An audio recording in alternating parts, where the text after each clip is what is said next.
talking about, of course, welcome to Homesteads, Shirley, is we're going to be talking about mitigating short-term effects of the ongoing geomagnetic excursion. Now, I'm going to explain what that is in a minute, but to start off, though, is I want to do a couple of disclaimers in there, primarily just so that anybody who would view this online, y'all kind of know me, but they would understand where we're coming from on this. And so any statements that are made in this presentation that are not otherwise referenced, because I do have a lot of references in here, are from the authors, and the authors being myself and Suzanne, are based on our study and interpretation of research done by others and ourselves. In addition, the authors of this presentation hold to a biblical worldview. Therefore, any conclusions on their part will be influenced by that view. And that's just to let you know that that's the way we view the world, and we will not hold back from having that view in these presentations. So, it's also worth noting, because we're getting to talk inside, that many of the events that are and effects that are expected during the magnetic pole excursion closely parallel Scripture. Any examples can be found in the book of Revelation and several of the judgments. Just to let you know that that's something that can be interpreted. I'm not saying it is, but it's something that if you look at it and say, wow, that sure is similar. So anyway, so that's the kind of things too, just to let you know. All right, so part of what is the magnetic excursion, and what are some of the effects? All right, well, y'all know we have, and by the way, a lot of this information, and if you want more information on the magnetic excursion, or the pole reversals is another word for it, Ben Davidson's YouTube channel, he is a lot of the mainstream will argue with this, but he is an expert on solar events and solar weather. He actually started out as a lawyer, got interested in this, and has basically taught himself, or gone and take classes, or taught himself solar science, space weather, things like that. He's actually the author of at least one paper I know that's a peer-reviewed paper, but actually maybe co-authored on several others. So he's not a dummy, okay? He's kind of abrasive, but he's not a dummy, okay? So, and if you want more, that his YouTube channel is Space Weather News SOS, and he's got a lot of information out there. Okay, so approximately every 6,000 years, this is based on, and just to let you know that even though I hold a young Earth view, because the science comes in an old Earth view, we're going to use their numbers.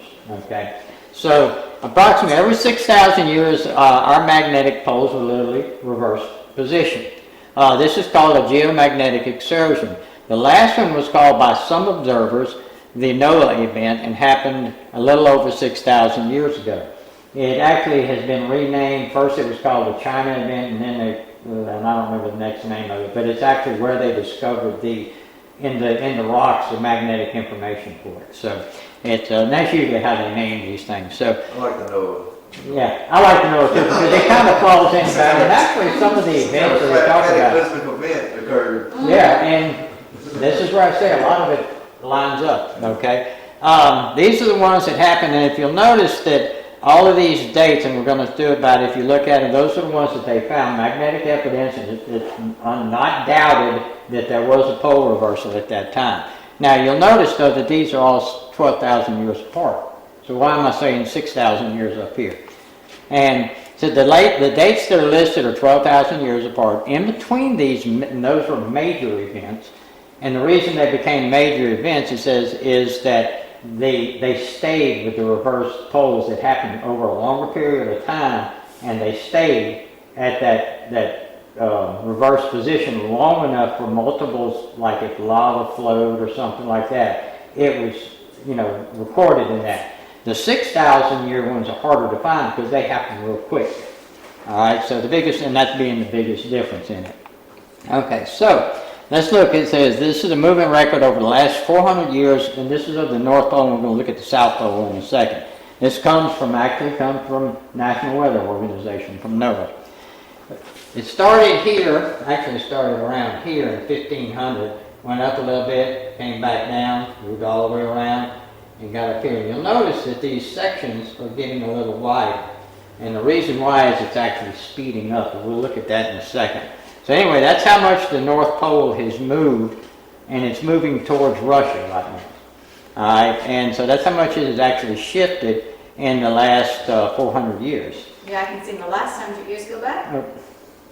The last 100 years, it moved a whole lot more, that straight line, than what, how many years before that? Yeah. 1600 to 1900? Yeah, if you go from 1500, it only moved this. From 1500 to 1920 would have been about right here. And then From here to here in 100 years. so it's speeding up. Yeah, it's, How do they determine that? I mean, I understand with our technology, it's way easier. hey, it's not that hard. We have, okay, a little bit of astronomy and geography lesson. Y'all know we have the North Star, right? Which is called the pole star. So the spin of the Earth is always pointing pretty close. With your eye, you can't tell the difference, that's pointing directly north. That's our axis of spin. That's the spin axis, okay? So what they do is they take it like if we're at, let's say we're, in North America somewhere, and we look at our compass and we say, okay, the north line, the North Pole's here, my compass is pointing here. So I know how many degrees the difference is. So they do that, and they've been having compasses since the 14th century, 12th century, somewhere along in there. And so they can actually have been doing that, watching, and they knew. Because they knew where the pole star was. They said, okay, we have a certain declination, it's called, of the movement. So you have to correct it a bit. So that's recorded. So Santa's workshop used to be. Yeah. Well, Santa actually, he was always here. Okay. Santa had a pole that pointed to the North Star, so he knows exactly where it's at. And so, but anyway, so that's how they did determine it. All it required, move around a bit. yeah, all it required was knowing where the North Star was and compass to know that it's been moving. And they take a measurement they could do it every day if they wanted to, but they could take a measurement over the years. And they created these navigation charts, even way back, in the 12th century and stuff. They had these navigation charts. So they knew, so they had the recordings of them, so that's why they were able to actually know that for that long. Now here's a picture of what's happening in the South Pole. It doesn't have the same numbers on it, but it's pretty much the same type. And it actually goes a little bit farther. This is 2025. And so in 5 years, it's moved that much. Or it might be 2010, it might be 10 years. So you can see how much it moved in this time, but then it's starting to speed up. And we can see, and it's actually moving more towards the Pacific, like off towards kind of, it looks like towards like Chile in that area, and that it's heading towards. Now here's a chart with the actual speed change in the movement of the North Pole from 1900 to 2020, and you'll notice that it's moving kind of fast, and it has some little upticks and some drops and little upticks, and then about 1995, all of a sudden they had this massive change. And then that was an extreme change in the movement, but then all of a sudden it started going. But you'll notice there's a bigger difference in here like that, but they still have the up and downs going on. What happens before a major change too, you'll notice that there's a drop, and then there's a major increase. We're kind of in a drop right now, and it's been a pretty good sized drop, so we're kind of expecting to have a bigger rebound on that. And so that we may have, and actually, a lot of this stuff, they talk about how quick it happens, and the traditional way of saying, it takes hundreds of years for the pole to move, sometimes thousands of years. Well, they just had it recently, of course, Ben Davidson's thing is, no, it doesn't take that long. And they just had a paper come out of Berkeley that said it can happen in a person's lifetime now. They actually have evidence that it can happen that fast. And not just from what we're observing here, but from evidence of past ones have done it. Looks like the graph of the stock market. Yeah, actually, there's some evidence that it does follow each other. Parallel. There's some parallel in there, so of solar events anyway. And but anyway, so here's Earth's magnetic field. Now, just to give you back and this is why the polar excursions are important. They directly affect the Earth's magnetic field, and that is like a shield that protects us from all of the radiation and a lot of energy coming from the sun. And this is a normal field, our field normally, like the sun would be over here, and it would create in this magnetic field, north-south, creates, like a magnet, you know how a magnet creates the fields and stuff, same thing. And it shields it against these charged particles that are coming in here. All right, so that's basically some protection on it. And if we go back to 1859, which is considered by most the beginning point of the current excursion, that was an event that happened called the Carrington event, when they had a X100 solar flare, and it had a CME that hit the Earth. And at that time, we had telegraphs as pretty much our biggest technological thing, electronics, and they literally caught on fire and burned up, you know. So there was a lot of the thing, and if we'd have been where we are today, we'd be all back to Stone Age, okay? But that's what happened in 1859. That was only an X100 flare, and it was big. But it's pretty much the one that 1859 pretty much is the start of the decline of the magnetic field. And you'll notice that at first they thought it was just a single one-on-one, but then all of a sudden they had a couple of other events that accelerated that. This one was in 2023 or 20, that might have been the 2015 one right here that happened. It was a big event. It was another solar flare that happened. It wasn't that big one, but it had a massive CME that came out with it, so it caused some issues. Luckily, our field strength was strong enough to deflect most of it, but it weakened it, and they're expecting almost a total collapse by 2050, according to Ben's type and the people that follow his model are saying this. All right, so the current calculations show that the field strength is about 70%, and that's pre-1850 measurements. And a good way we can say, okay, well, how does that affect us? So the field strength. Okay, well, let's go back to the 1859 event, the Carrington event. They had these wonderful auroras. And remember, it was an X100 flare. And the field strength was at what we consider 100%. That was full strength. The aurora were seen as far as Havana, south as Havana, and the Florida Keys. Now, in May of 2024, you remember when we saw the auroras here? Okay, that was an X1. That's when Ronnie and Trish went on their vacation to Alaska. This was an X1 or X2. It actually had two little flares, one behind the other. One was an X1, one was an X2. And our field strength at that time was estimated to be 85%. We probably think it was a little bit lower than that now. But it was estimated at 85%. So 15 or 20% lower than the field strength in 1859. Now, and this was a 100 times weaker flare, and yet it could be seen farther south than the auroras could be seen farther south. So that weaker flare had a much more drastic effect on our atmosphere and on our Earth than the one did in 1859. So that's a direct result of the weakening magnetic field. That was in Puerto Rico. The information I had at the time said Puerto Rico was actually, they saw it in Midway, in Guam, in Guam. And so, but that depends. So we see that the one that was 100 times weaker was seen farther south and shouldn't have done that. This was considered really just I think it was a G4 magnetic storm, which is not that strong. It's like a Cat 4 hurricane. Strong, but not Cat 5, okay? So, but anyway, so we're starting to see that the weakening of the magnetic field does have an effect on us.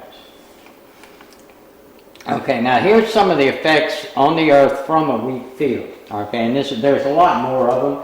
You have solar storms will have a more profound effect, so we can see that was an example of that. Then there's something called the Atlantic middle overturning circulation and collapse. Okay, the AMOC.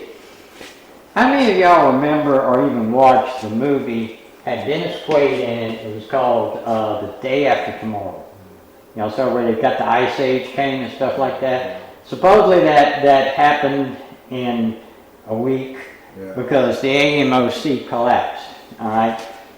Okay, it won't happen that fast, but that's a good representation if it does collapse, what can happen. Not like to the extent and the quickness that happened, and I don't know what those solar vortexes were that were supposed to be coming in, but But anyway, so we can expect that. So one of the things, and we're going to look at some of the things that these are caused by that. An increase in stronger weather events. One of the things that happens when you have certain solar events happening, like a good one is the proton storm, a proton surge from a magnetic hole, what they call a coronal hole on the sun. If you look at it in certain wavelengths of light, you can see this big black hole. Well, there's one right now going on. And if there's a storm, it puts a lot of electrical energy into the atmosphere, and the Earth magnetic field, magnetic sheet actually, or circuit, actually creates and increases. So you have thunderstorms become much more violent. Hurricanes can go up one whole category if they happen to be present when this hits, because it puts a lot of energy into the atmosphere, and that energy is translated into storms. Lightning storms have become way more destructive in the last, because in this solar uptick that we have right now, you start to see them. In fact, just recently, they recorded the longest earth strike, electrical cloud-to-cloud strike. It was something like 3,000 miles long. It was in South America, and it went from Colombia through the Amazon. And they actually showed it. They had satellites that watched everything that showed it. This thing lasted something like 17 seconds. So you have we get a lightning strike, it lasts, a second? It takes longer for the earth, the thunder and all might last longer, but the actual strike doesn't last about a second. This one lasted 17 seconds. There's a lot of energy, all right? It's a lot of plasma energy. All right, we can have, and so disruption in standard weather patterns, we're starting to see some changes. This year we're actually in what's called a neutral, where you don't have a El Nino or La Nina, and it's going to cause us to have some colder weather, like we had in 2014 or 2013. And we have disruption of animals dependent on magnetic fields. Of course, one of them, we know birds that fly south and things like that, whales that beach themselves. But there's also a lot of evidence that even on the microscopic level, there's some effects from the magnetic field that can cause issues. Well, even that, we talked about when we say disruption to animals dependent, in a sense, in creation, it affects us too. We wouldn't classify ourselves as animal, but still have the same, like genetic makeup. Oh, yeah. That's the thing, even we talked about the heart issues. We're affected by. Oh yeah, there's a multiple. In fact, actually, maybe that's why I beach myself so often. It could be. We run ourselves up on the beach. I call it a nap. I like doing that. It's actually, there are a lot of research papers on it, and I'm not really, even though I'm laying the groundwork here with this is not really what the presentation is about. I have to lay the fact to let you know that what's causing this, and that's all this presentation is for. But this part of the presentation anyway. But one of the things that there are a lot of papers showing a connection between the coronal holes and geomagnetic storms on heart conditions. So people that have existing heart conditions in a strong geomagnetic storm are way more risk for an episode or some event. Then there's also a lot of evidence on the psyche that happens with it. And it can cause depression, it can cause anxiety in certain people. There's a notable uptick in it. You've always heard about the lunatics that came out in the moon. That's pretty much documented. But the same type effects happen too during solar storms. Well, that's everything that's. We're electrical. Yeah, God made us that way. That's what a stroke is, Yeah, exactly. A short. Yeah, you got a short circuit going up there. So. Happening. So. And that's what they do. They put that EKG on you. They send that pulse through, and if it doesn't go through, you got a short. Yep. It's not enough electricity, and your muscle's not working in that area. Another one that we have here is increased vulnerability to solar events and solar flares and CMEs. In fact, this week, right now, we are going through several. They had the last 2 days or 3, well, I guess it started about 4 days ago.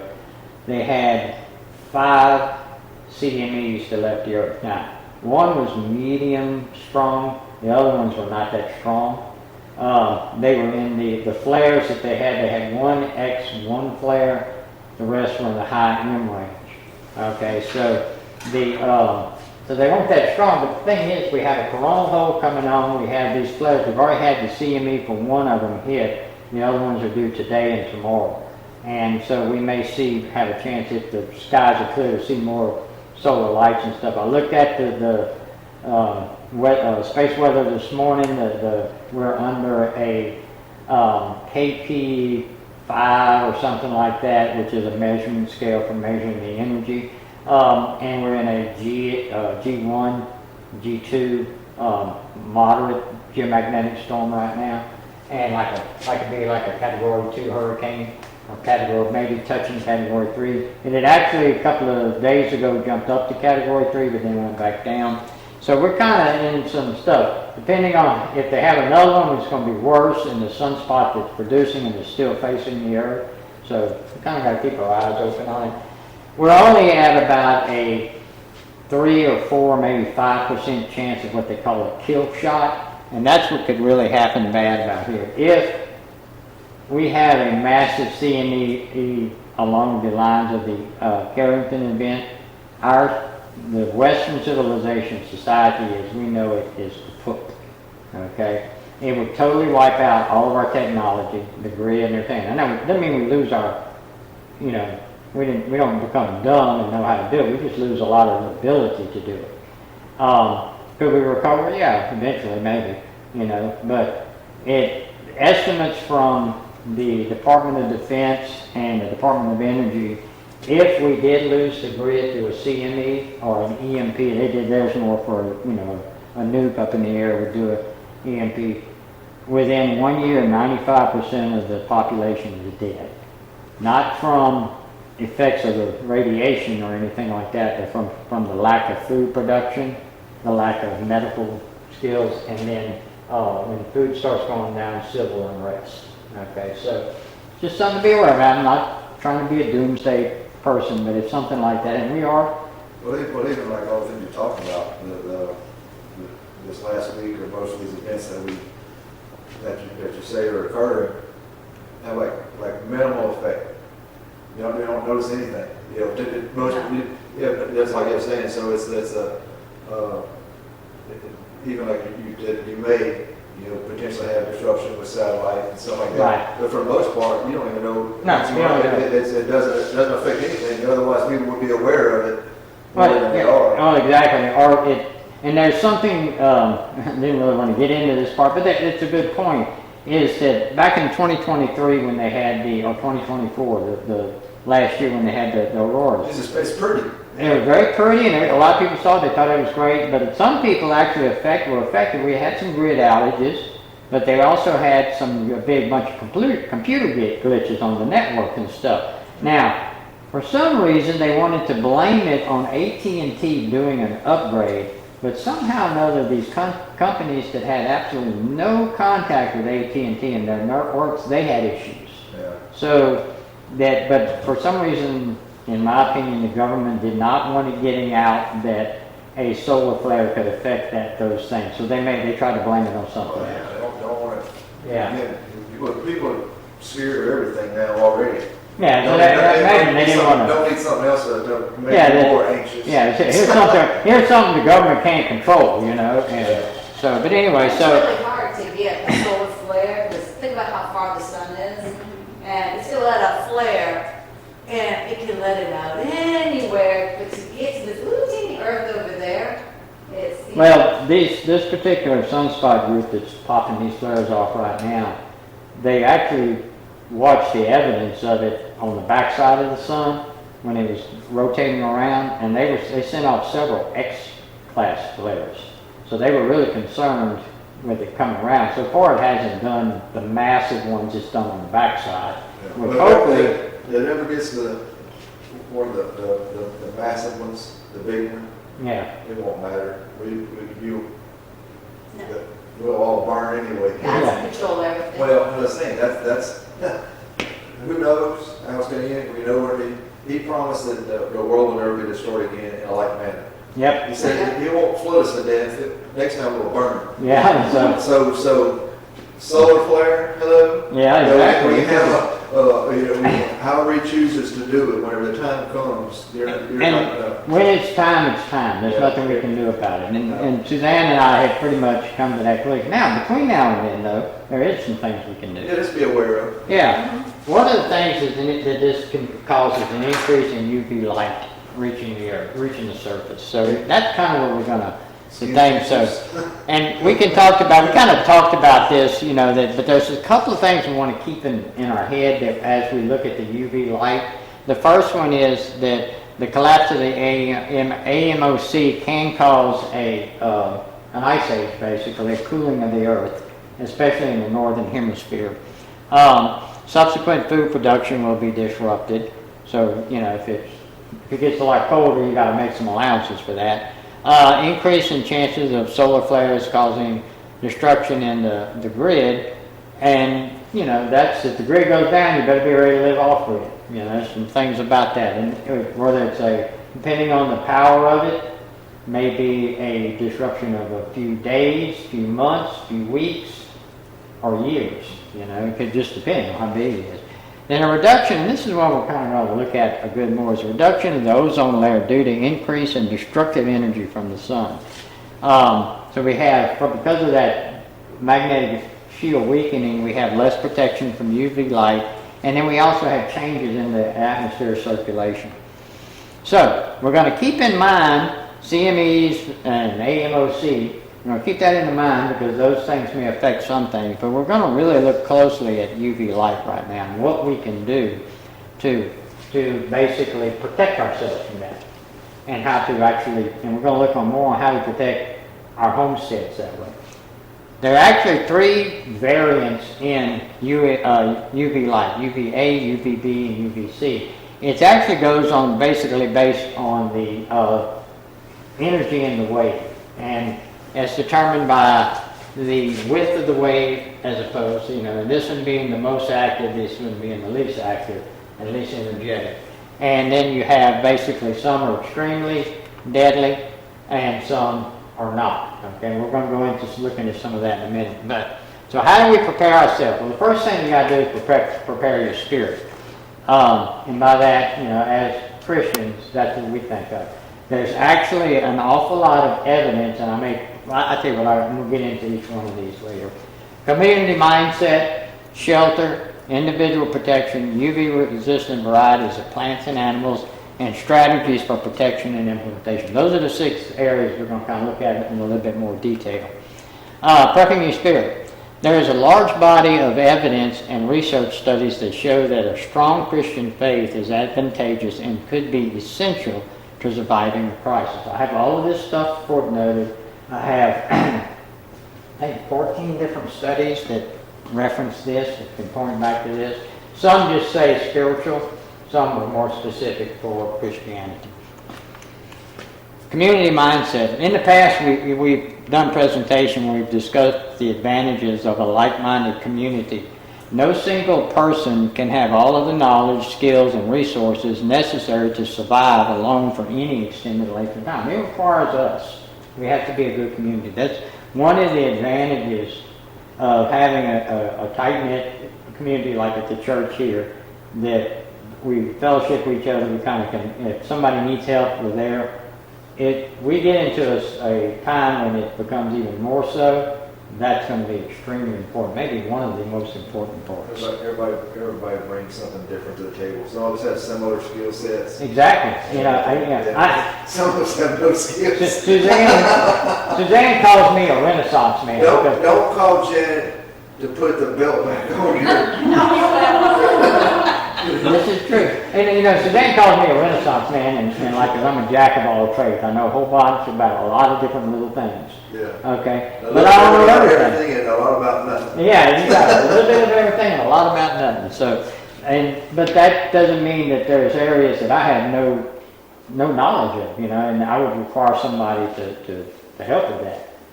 And even as independent as I can be, I know that I can't do it all. And that's the same premise as the way the church is Developed in the function.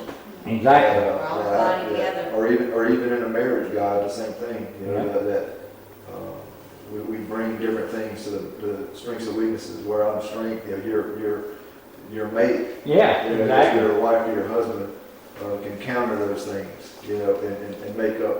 Yeah, make where it fill in we're the gaps. I can't do that, but she can, or she Yeah. can't do that, but I can. Yeah, exactly. It's the same But- premise. Exact same thing, and that goes to the church, goes to the community, So and it's almost like there's some type of a design. So anyway, so let's look at shelter to start off with, and we're going to be talking mostly about, well, we're going to talk about people too, but let's look at animals first. So what are some ideas that you can do to reduce exposure to animals during UV? Well, the primary exposure time is going to be when the sun is more overhead and not at angles. So if you build shelters that have shade in these things, or even have plants that, like shade trees, to allow your animals to get under it in the worst things, they're smart enough to know not to stay out in the hot sun, And in fact, there's an old bull that lives down at the end of the road that I live on that he don't like the sun apparently. He's always in the corner on the tree just watching the cows go. They know when to get in out of the rain too. And my grandma and grandpa said, and they had chickens running everywhere. If it starts raining and the chickens run for cover, it's not gonna rain very long. Yeah. But if they just keep on pecking when the rain starts, it's gonna rain a long time. It's gonna be a low, slow rain, Yeah. Yeah. But anyway, so we got chicken coops, pole barns, shade, movable shade cloths can also help. So those are some of the things we can do to help mitigate it. Now, as far as our plants go, one of the things, and I didn't really come up with the thing, but there's some, like a high tunnel or a greenhouse or something like that can protect it because the poly actually cuts down on the UV light. UV light will destroy it, but in the process of it, it's protecting the plants in there. They actually make some coated poly. To destroy it, like breaking down the Yeah, it breaks it down. plastics. Yeah, the plastic starts breaking down, yeah. They actually make some greenhouse that's actually coated to protect against, or formulated differently to protect against UV. But eventually that wears out, so you have to come up with some other ideas. One of them is you can do these, or let's say you have a whole field. It's kind of hard to put a greenhouse over a whole field, so make like a little hoop greenhouse, or low tunnel they call it, that you put over there. Or you can just simply put shade cloth up, and a lot of people have done that, do that already for tomatoes and stuff. It may come up now, if you're a big grower or something, I got a feeling some of those kind of things, it gets too bad, may not be able to survive if you don't have a way to do it. So Crop loss. yeah, you get a lot of crop loss on it. Although and we're going to look at the varieties, you'd be surprised how many plants are actually very UV tolerant. Yeah, hard again. Yep. Design? Design. Design? Yep, so. Now for people, and Made that way. the picture I really wanted for the person working, I could not find. That's the best picture I could come up with. It's like, I wanted to have one that I had seen something one time where they had some, Somebody hold an umbrella. well, that would work too, but they had actually, a bunch of people were picking strawberries, I guess, or something in the field where you had to hand pick them, and they had this, like, these beach tarp things. They had that, but they had it on wheels, and it fit right in between the rows, and they just rolled it down as they went, so they were protected, so that's good. Of course, we all know about the shade tree mechanic, and that he, works on there with his dog helping to fix it. My dog would be hauling the tools off, but he could still help. Then another thing too is, like, if you build your home, you build it under trees, with shaded areas, walkways and stuff like that, open the design so that you have airflow in it and stuff. So there's some ways that we can build to protect against this.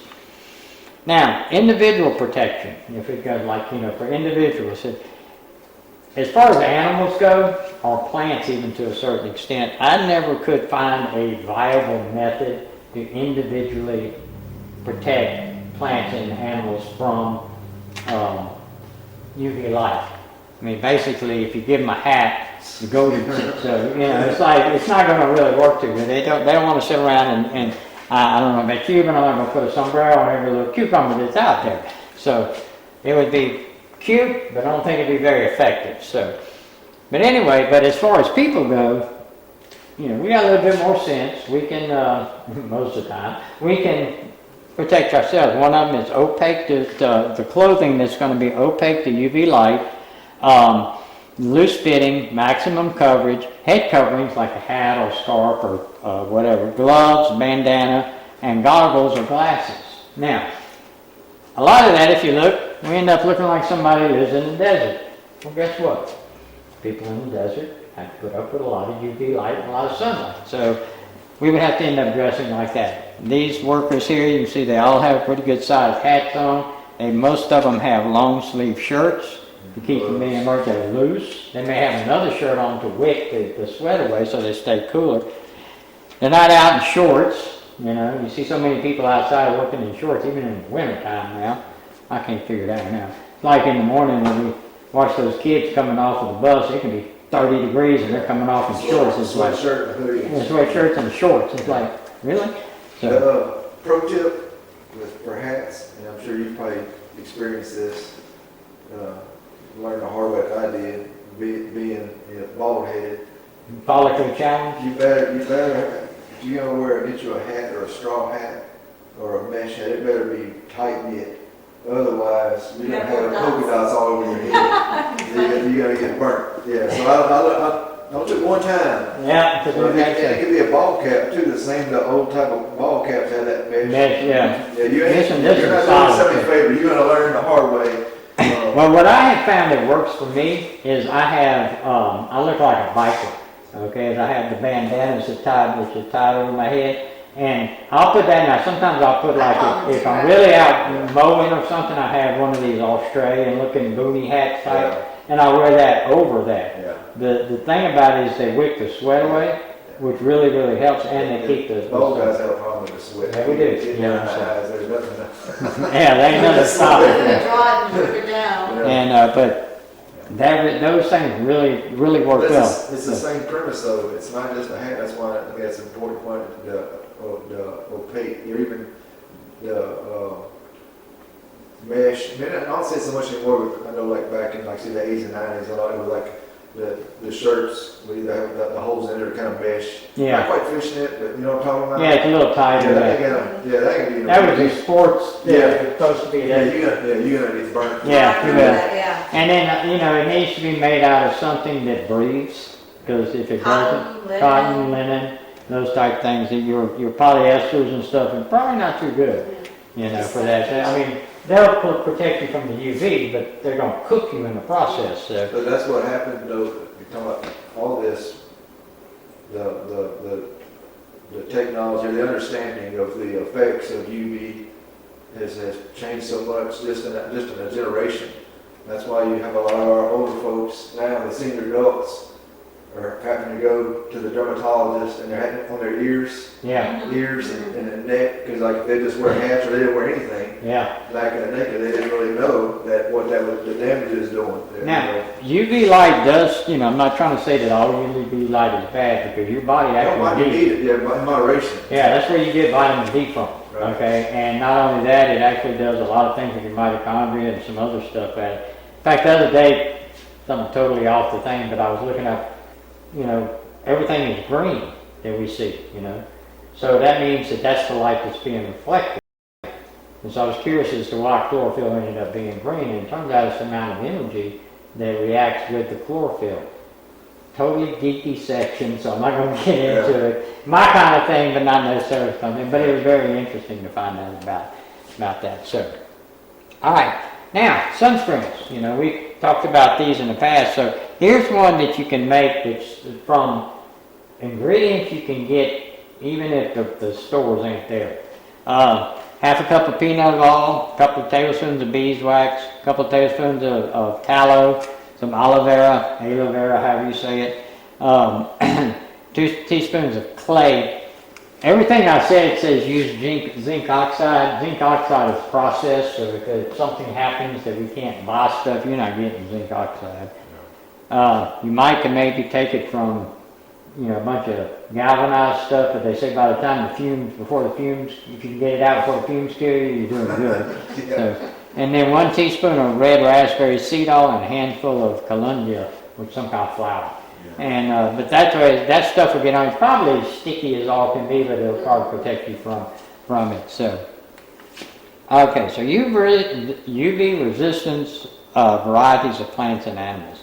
So this is our next thing we want to do, and this is something that you can do right now pretty quick, because you can say, I'm going to go buy these seeds, but then as things go on, you better make sure that if you buy seeds that produce these types of plants, that you can get the seeds back from them, if you can't get them from the store. But plants, it's actually interesting that most of the plants that grow down here are high UV tolerant. So we're kind of already in this thing. We got okra, tomatoes, sweet potatoes, peppers, eggplants, zucchini, and yellow squash and sunflowers. These are things we all can grow in our garden. They're all very tolerant to high UV, and part of that is because we live and near the equator, which the UV light is strong here, at least the sun is. So, yeah. And in the wintertime, you have carrots, brassicas, beets, radishes, turnips, rutabagas, onions, and garlic. They're also very good. As far as some of the common herbs, rosemary, thyme, oregano, basil, and sage, those things all grow real well in high UV. They don't have an issue with it, which is good because we can eat all that. What is that second thing under carrots? What is that? Brassicas? Brassicas, that's like broccoli, cauliflower, okay. things like that. So, yeah, I wasn't going to list out all of them. I don't like them anyway, so yeah. So is that a category? Yes, brassicas are a category. So, and actually, I didn't put one in here that is, but it kind of goes under this too, with the cucumbers that fall under the gourds. The gourds do real well, so, and that's a zucchini and yellow squash, things like that. Now, trees, believe it or not, most of our trees are pretty good down here. Fig, muscadines, pomegranate, these are the ones that produce fruit. Pomegranates, blackberries, mulberry, blueberries, peaches, plums, pears. And speaking of blueberries, we made some blueberry vinegar. And I forgot to bring it. I was going to let everybody taste it. It come out good. It don't taste like that nasty other stuff. Yeah, you ruined me with that. I'm very sorry you don't try anything. So, this one ain't bad. It's sour as can be. But That's like getting me to look at a 9-volt battery again. You got me once. I ain't making it a second I got the gunshot. Okay, so anyway, as far as like our just regular trees, and these are fruit trees or nut trees. The crepe myrtle, the vitex, which is called a chase tree, or monk's pepper, southern live oaks, and the eastern red cedar, and pecan and hickory. Those are all common trees. And pine trees do good too, by the way. Again, I keep pointing it out.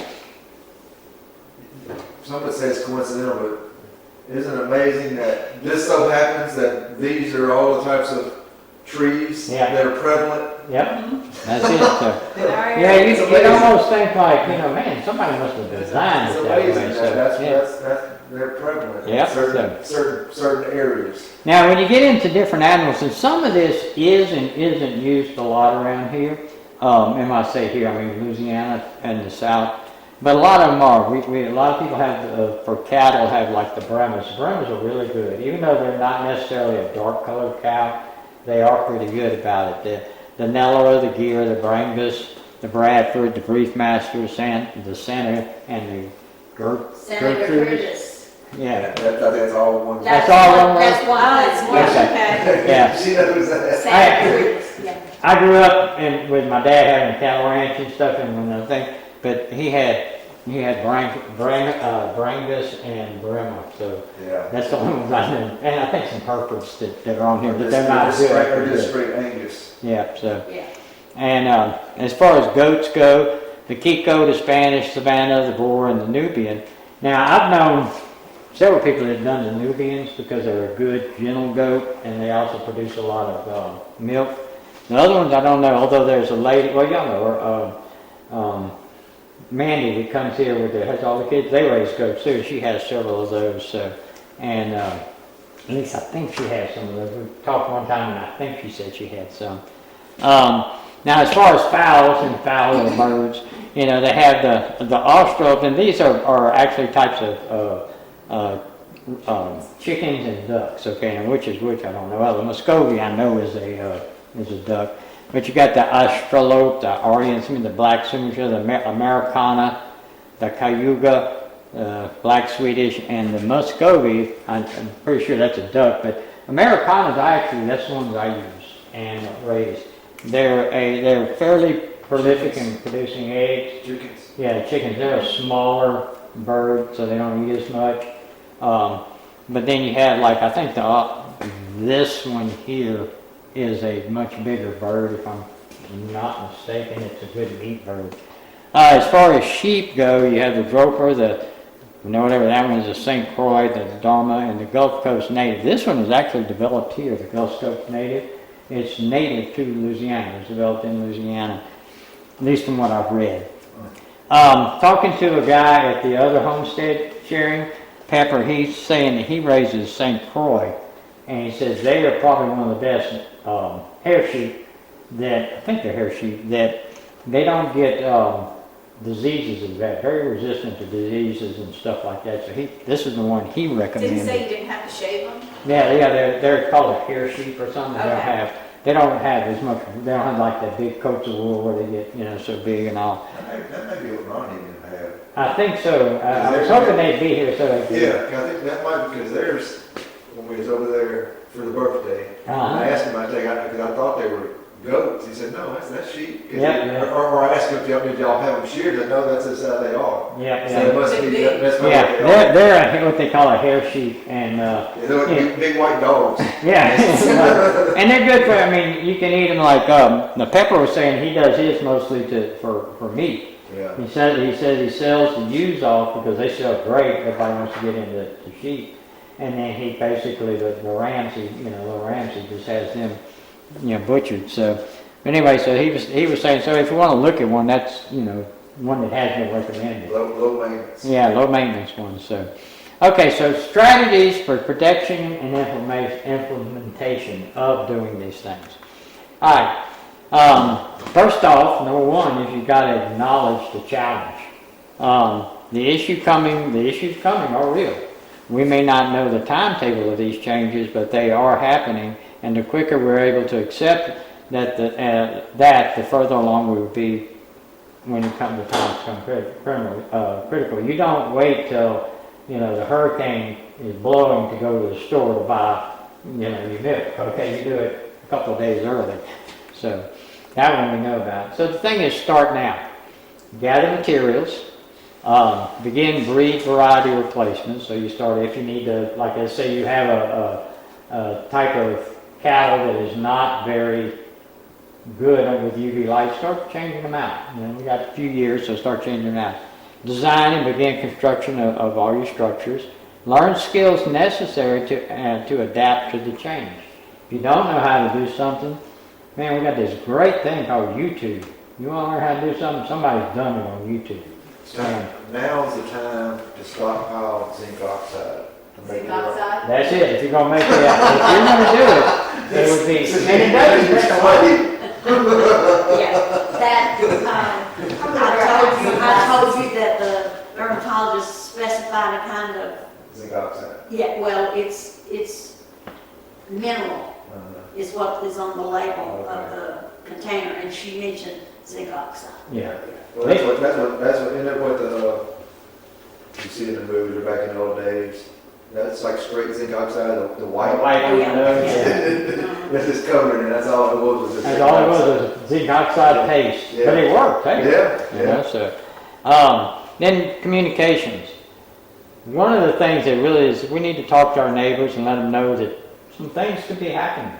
And develop a like-minded community, sharing and talents, ideas. Yeah. This is just an interesting, this is a graphic, I guess you'd call it, of a CME hitting the Earth's magnetic field and how the energies and how the magnetic, and by the way, this is for a full-powered magnetic field, and see how it will scrunch down. It gets narrower. Yeah, and during the 2024 one, it actually hit, it pushed the CME stuff into the Van Allen radiation belts into our upper atmosphere. So we had a lot of ionization that happened because of that and stuff. So these things that happen like this, they're real. And it's not something that a lot of people, you're not going to hear it talked about. You may start hearing more about it But for a long time, you didn't hear anything about this kind of, oh, that's the sun. It just comes up in the morning, goes down in the evening. I This thing, and I'm gonna go ahead and, here's some of the references that I talked about. And, that's just some of the things, and then, That's what you gotta do, that's good. and, but, Showing your research and, yeah, and the thing is, sometimes I just research, I'll reference just Ben's research material, which he goes in and references thousands of other things, so I won't go relist all of those. So I use the common process of referencing somebody else's with referencing somebody else's. So, but there's some other things too is about how this does. But these are the, this to show that, this isn't just made up.